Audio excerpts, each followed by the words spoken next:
कहते हैं अगर इरादे मजबूत हों तो किस्मत भी घुटने टेक देती है। अर्जुन का सपना बड़ा था और उसके हौसले उससे भी बड़े। यही वजह थी कि उसने हार मानना सीखा ही नहीं।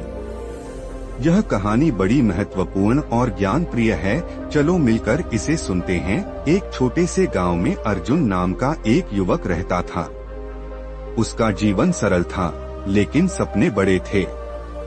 वह हमेशा अपने जीवन में एक महत्वपूर्ण बदलाव की कामना करता था, लेकिन चुनौतियां उसका पीछा नहीं छोड़ती थीं। अर्जुन का परिवार गरीबी में रहता था। उसके पिता एक साधारण किसान थे और उसकी मां घर चलाने के लिए कपड़े सिलती थी। बचपन से ही अर्जुन ने कठिनाइयों को देखा था, लेकिन उसने कभी हार मानने के बारे में नहीं सोचा।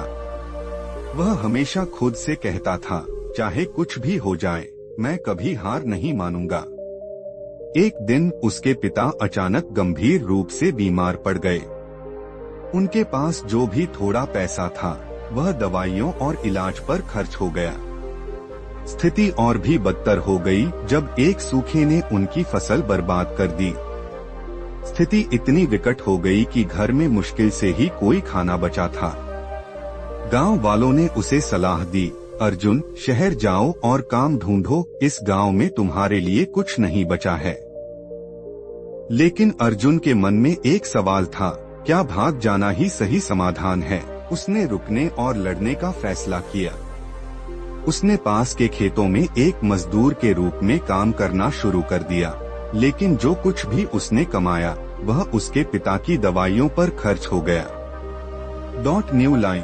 हालात और भी खराब होते गए, यहाँ तक कि उसके दोस्तों ने भी उससे दूरी बनानी शुरू कर दी, क्योंकि वह अब उनके साथ हंसी मजाक करने और समय बिताने का खर्च नहीं उठा सकता था।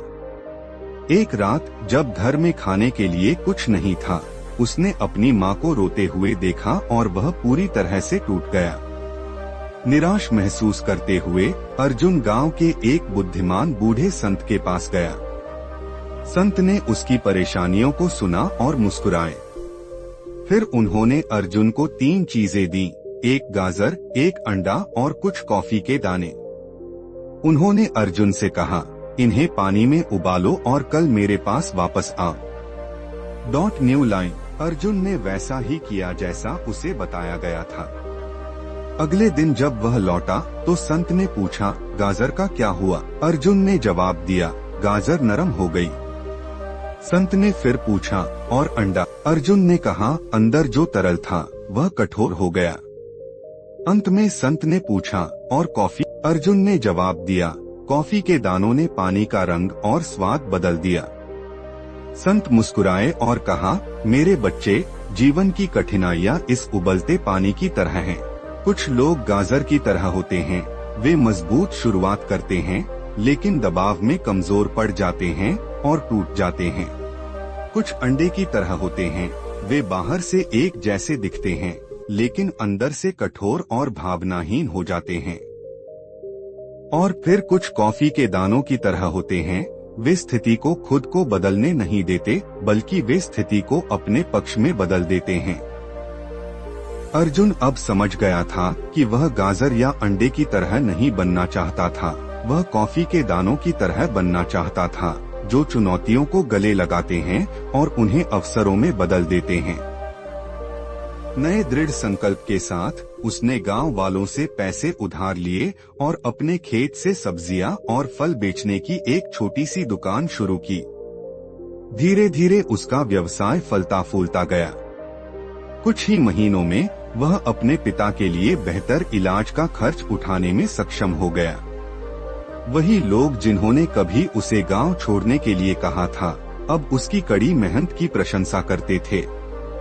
उसकी कहानी पूरे गांव में फैल गई, जिससे कई लोग प्रेरित हुए। कठिन समय हर किसी के जीवन में आता है, लेकिन असली सवाल यह है कि हम उनका जवाब कैसे देते हैं। क्या हम गाजर की तरह कमजोर हो जाते हैं, अंडे की तरह कठोर हो जाते हैं, या क्या हम कॉफी की तरह बनते हैं, जो स्थिति को अपने फायदे में बदल देते हैं?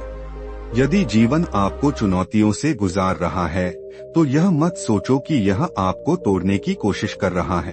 बल्कि यह महसूस करो कि यह आपको मजबूत बना रहा है। आप कठिनाइयों से लड़कर और अपनी मानसिकता को बदलकर सकारात्मक रह सकते हैं। चुनौतियां आएंगी, लेकिन आप वह कॉफी बन सकते हैं जो उन्हें अवसरों में बदल देती है। अर्जुन की सफलता ने न केवल उसके परिवार की स्थिति में सुधार किया, बल्कि पूरे गांव में एक नई उम्मीद जगाई। उसकी दुकान गांव का केंद्र बन गई, जहां लोग न केवल ताजी सब्जियां और फल खरीदने आते, बल्कि अर्जुन से प्रेरणा लेने भी आते। वह हमेशा मुस्कुराता रहता और अपनी कहानी सुनाकर लोगों को मुश्किलों से लड़ने की प्रेरणा देता। New line. अर्जुन ने अपने पिता के इलाज के लिए शहर के सबसे अच्छे डॉक्टर को बुलाया। धीरे धीरे उनके पिता की सेहत में सुधार होने लगा। अर्जुन ने अपनी मां के लिए एक नई सिलाई मशीन खरीदी और उसे गांव की महिलाओं को सिलाई सिखाने के लिए प्रोत्साहित किया। इससे महिलाओं को भी आत्मनिर्भर बनने का मौका मिला। एक दिन गांव में एक बड़ा तूफान आया, जिससे कई लोगों के घर तबाह हो गए और फसलें बर्बाद हो गईं। लोग फिर से निराश हो गए, लेकिन अर्जुन ने हिम्मत नहीं हारी। उसने गांव वालों को इकट्ठा किया और उन्हें बताया कि हम सब मिलकर इस मुश्किल का सामना करेंगे। उसने अपनी दुकान से बचा हुआ सारा सामान लोगों में बांट दिया और सभी को मिलकर अपने घरों और खेतों को फिर से बनाने के लिए प्रेरित किया। New line. अर्जुन की मेहनत और लगन देखकर गांव के युवा भी उससे जुड़ गए। उन्होंने मिलकर टूटे हुए घरों को ठीक किया और खेतों में नई फसलें लगाईं। अर्जुन ने गांव में एक सामुदायिक केंद्र भी बनवाया, जहां लोग मिलकर काम कर सकते थे और अपनी समस्याएं साझा कर सकते थे। धीरे धीरे गांव फिर से हरा भरा हो गया। अर्जुन की वजह से गांव में एकता और सहयोग की भावना बढ़ गई। लोग अब अपनी समस्याओं को मिलकर सुलझाने लगे थे। अर्जुन की कहानी दूर दूर तक फैल गई और उसे कई पुरस्कार भी मिले, लेकिन उसने कभी घमंड नहीं किया। वह हमेशा विनम्र रहा और लोगों की मदद करता रहा। New line. अर्जुन ने साबित कर दिया कि अगर हमारे अंदर दृढ़ संकल्प और सकारात्मक सोच हो, तो हम किसी भी मुश्किल का सामना कर सकते हैं। उसने न केवल अपने जीवन को बदला, बल्कि पूरे गांव को एक नई दिशा दिखाई। उसकी कहानी आज भी लोगों को प्रेरित करती है और उन्हें याद दिलाती है कि जीवन में चुनौतियां आती रहेंगी, लेकिन हमें हमेशा कॉफी के दानों की तरह बनना चाहिए, जो मुश्किलों को अवसरों में बदल देते हैं।